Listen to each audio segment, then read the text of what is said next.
Baik, Assalamualaikum warahmatullahi wabarakatuh. Perkenalkan, saya Elvira Solihah Islami, mahasiswi program studi Sistem Informasi dengan NIM 0904062307. Dalam mata kuliah Keamanan Informasi kali ini, saya akan sedikit membagikan tentang apa itu keamanan informasi beserta aspek dan regulasinya.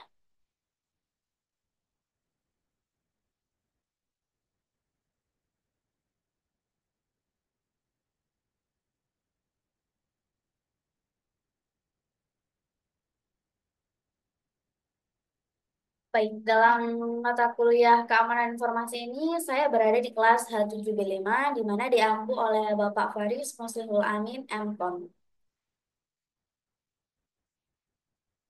Yang pertama, kita akan membahas tentang apa itu keamanan informasi. Kalian udah pada tahu belum sih apa itu keamanan informasi? Oke, di sini aku bakal jelasin ya. Keamanan informasi adalah praktik melindungi informasi dari ancaman yang dapat merusak, mengakses, atau mencuri data secara tidak sah. Tujuan utama dari keamanan informasi adalah untuk menjaga kerahasiaan, identitas, dan ketersediaan data. Keamanan informasi mencakup berbagai kebijakan, prosedur, dan teknologi yang digunakan untuk mengamankan data dan sistem informasi di seluruh organisasi. Yang kedua, yakni kita akan membahas tentang pentingnya keamanan informasi. Pasti dari kalian sering bertanya-tanya, kenapa sih keamanan informasi itu penting? Oke, aku jelasin ya. Keamanan informasi itu penting banget loh, karena bayangin aja nih, kalau data kita gampang dicuri atau diubah. Segala hal bisa berantakan, mulai dari identitas pribadi sampai data keuangan, semuanya bisa disalahgunakan oleh pihak yang tidak bertanggung jawab. Nggak cuma itu, kalau sistem informasi kita nggak aman, organisasi bisa kehilangan reputasi, pelanggan bisa kehilangan kepercayaan, dan bahkan bisa kena denda besar loh karena melanggar aturan tersebut. Maka dari itu, keamanan informasi sangatlah penting. Yang pertama, melindungi data sensitif. Informasi seperti nomor identitas, informasi keuangan, dan data kesehatan perlu dijaga kerahasiaannya agar tidak disalahgunakan. Yang kedua, mencegah kerugian finansial. Pelanggaran keamanan dapat menyebabkan kerugian besar, seperti pencurian dana atau pengeluaran untuk memulihkan sistem yang diserang. Yang ketiga, menjaga kepercayaan. Keamanan informasi yang baik membangun kepercayaan antara organisasi dan pelanggan. Yang keempat, mencegah serangan cyber. Dengan meningkatkan ancaman seperti ransomware, malware, dan phishing, keamanan informasi membantu melindungi sistem dari serangan ini. Yang kelima, ada kepatuhan hukum. Banyak negara memiliki regulasi seperti GDPR, HIPAA, atau UU ITE yang mewajibkan organisasi untuk menjaga keamanan informasi. Adapun aspek-aspek keamanan informasi, yaitu yang pertama ada kerahasiaan, yaitu melindungi informasi agar hanya dapat diakses oleh pihak yang berwenang. Yang kedua ada integritas, menjamin bahwa informasi tidak dapat diubah tanpa izin. Tiga ada ketersediaan, memastikan informasi dapat diakses saat dibutuhkan. Yang keempat, autentikasi, verifikasi identitas pengguna. Yang kelima ada otorisasi, memberikan hak akses sesuai peran pengguna. Yang keenam, non-repudiati, non-repudiation, yaitu menjamin tidak ada pihak yang bisa menyangkal aksi yang dilakukan. Selanjutnya ada akuntabilitas, yaitu melacak dan mencatat aktivitas pengguna. Ada keamanan fisik, yaitu melindungi perangkat keras dan sumber daya fisik. Contoh ancaman keamanan sistem informasi. Yang pertama ada phishing. Apa sih phishing itu? Phishing adalah teknik penipuan di mana penyerang mencoba memperoleh informasi sensitif seperti kata sandi atau data kartu kredit dengan menyamar sebagai entitas terpercaya melalui email, pesan teks, atau situs web palsu. Contohnya, email yang terlihat dari bank yang meminta pengguna untuk mengklik tautan dan memasukkan informasi login mereka. Padahal itu adalah situs palsu yang dibuat oleh penyerang. Berkaca dari pengalaman saya, waktu kemarin, saya juga pernah mendapatkan tautan, di mana tautan tersebut berisi tentang saya harus memasukkan informasi login. Dan ternyata akun saya kali itu dibajak oleh mereka. Ya, itulah contoh phishing. Yang kedua ada malware. Malware adalah program berbahaya yang dirancang untuk merusak, mengakses, atau mencuri data dari perangkat komputer. Jenis-jenis malware meliputi virus, trojan, worm, spyware, dan lain-lain. Contoh, virus yang menginfeksi komputer dan merusak data, atau spyware yang mengumpulkan informasi pribadi pengguna tanpa sepengetahuan mereka. Yang ketiga ada insider threat. Ancaman yang datang dari orang dalam organisasi atau biasanya karyawan, kontraktor, atau mitra yang memiliki akses sah namun menyalahgunakan akses tersebut untuk merusak, mencuri, atau bahkan mengekspos data. Contohnya, seorang karyawan yang menyalin data sensitif perusahaan untuk dijual kepada pesaing atau menggunakan aksesnya untuk merusak sistem perusahaan. Yang keempat ada ransomware. Jenis malware yang mengenkripsi data di perangkat korban dan meminta tebusan, biasanya dalam bentuk cryptocurrency untuk mendeskripsikan data tersebut. Contohnya, serangan ransomware yang mengunci file penting di komputer rumah atau perusahaan dan menampilkan pesan yang meminta pembayaran untuk mendapatkan kunci deskripsi.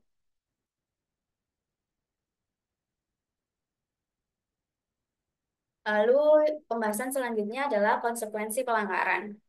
Yang pertama, kehilangan data.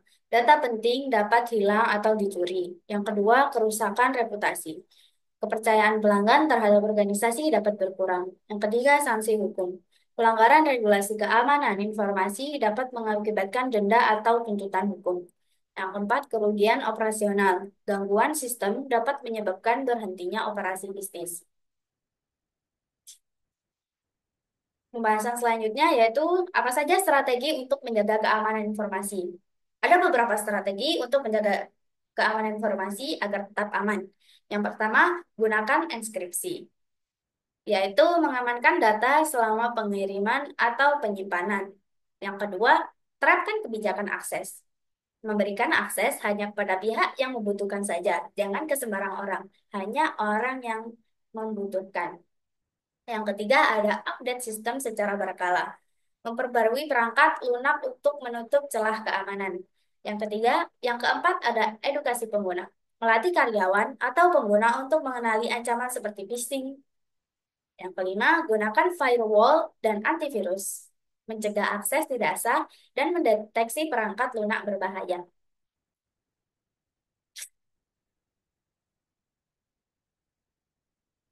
Pembahasan selanjutnya yakni tentang regulasi keamanan informasi. Sudah pada tahu belum sih apa itu regulasi keamanan informasi? Regulasi adalah hukum atau kebijakan yang ditetapkan oleh pemerintah atau badan pengatur yang mewajibkan organisasi untuk mematuhi persyaratan keamanan tertentu terkait perlindungan data dan informasi.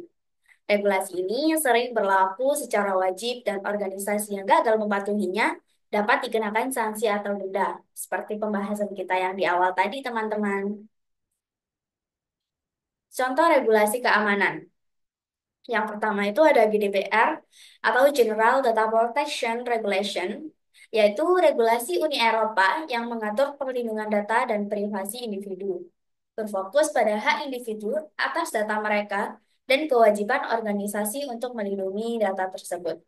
Contohnya, pengumpulan dan pemrosesan data pribadi harus transparan dan dilaporkan dengan jelas kepada pengguna. Yang kedua ada ISO atau IAC 27001. Ini merupakan standar internasional untuk sistem manajemen keamanan informasi atau ISMS yang menetapkan persyaratan untuk menjaga kerahasiaan, integritas, dan ketersediaan data. Contohnya, organisasi harus melakukan audit dan penilaian resiko secara teratur untuk menjaga keamanan informasi. Yang ketiga ada HIPAA atau Health Insurance Portability and Accountability Action, yaitu regulasi Amerika Serikat yang mengatur perlindungan data kesehatan pribadi, memastikan bahwa data medis tetap aman dan hanya diakses oleh pihak yang berwenang. Contohnya, rumah sakit harus menginskripsi data pasien dan mengatur akses dengan ketat. Yang keempat ada PCI DSS, yaitu Payment Card Industry Data Security Standard. Adalah standar yang menetapkan persyaratan keamanan untuk memproses, menyimpan, dan mentransmisikan data kartu pembayaran. Contohnya, mewajibkan inskripsi data kartu kredit dan pengamanan akses yang ketat terhadap sistem pembayaran. Yang kelima ada NIST SP853, standar dari National Institute of Standard and Technology atau NIST yang menyediakan kontrol keamanan dan privasi untuk sistem informasi federal di Amerika Serikat. Contohnya, penggunaan enkripsi dan kontrol akses yang ketat untuk melindungi informasi sensitif. Yang terakhir, dan sebenarnya masih banyak lagi, adalah FIS FISMA atau Federal Information Security Management Action, yaitu regulasi Amerika Serikat yang mewajibkan agar pemerintah untuk mengimplementasikan kebijakan keamanan informasi yang kuat, termasuk penilaian risiko dan pengelolaan insiden. Contohnya, pemerintah Amerika Serikat harus memiliki kebijakan perlindungan data yang mencakup kontrol akses dan perlindungan terhadap perangkat keras. Masih banyak lagi contoh regulasi keamanan.